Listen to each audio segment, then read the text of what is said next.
My grandfather Lingerfelt, I never knew him. He died before I was born.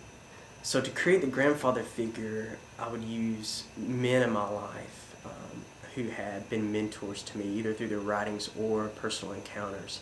N.T. Wright, Henry Nouwen, C.S. Lewis, Brennan Manning, my dad, my brother, and my mentor at Pepperdine, Dr. Daniel Rodriguez.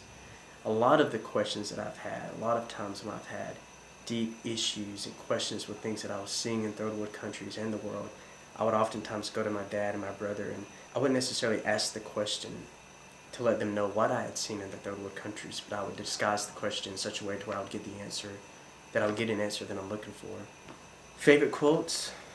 The first quote would probably be John Eldridge's Wild at Heart, where he says, "Don't ask what the world needs. Ask what makes you come alive, and then go do that, because what the world really needs are people who have come alive." The second quote, Frederick Beatner, who said, "Your calling is where your passion and the world's deep hunger meet." When you find something you're passionate about and it intersects with the world's deep hunger, and that's going to probably change for people about every 3 to 5 years. But when it happens, when you see it, dwell there for a while and see what God has to say to you. The next quote would be from Tolkien's Lord of the Rings, the first book. Now, the book's different than the film. In the book, you really get this idea that Frodo is glad to take on this mission. What boy does not want to save the world or save his people or community? So you get this idea that Frodo is proud and feels affirmed to take the ring, the last ring, the one true ring, to Mordor and destroy it. But along the way, he learns what we all learn in life, and that is that the world can be very nasty and brute. And in this journey, he begins to realize that, and some of his friends die. And he says, "I wish the ring had never come to me. I wish none of this had ever happened." And Gandalf replies, "So do all who live to see such times, but that is not for them to decide. What is up for us to decide is what to do with the time that is given to us."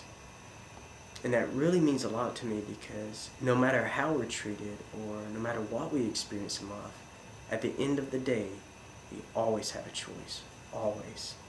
There's always a choice. And responding with bitterness and responding with hatred and violence is not the answer, but unfortunately it's what a lot of people choose.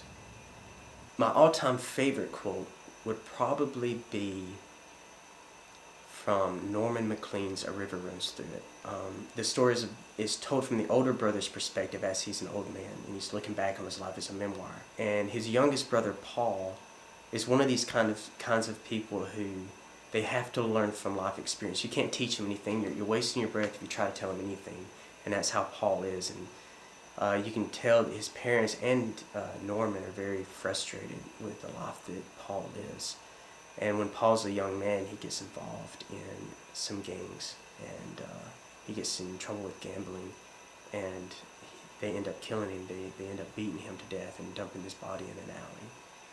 And Norman, years later, as a grandfather, he writes that the people who need advice the most, and counsel and mentors, they don't want to hear it.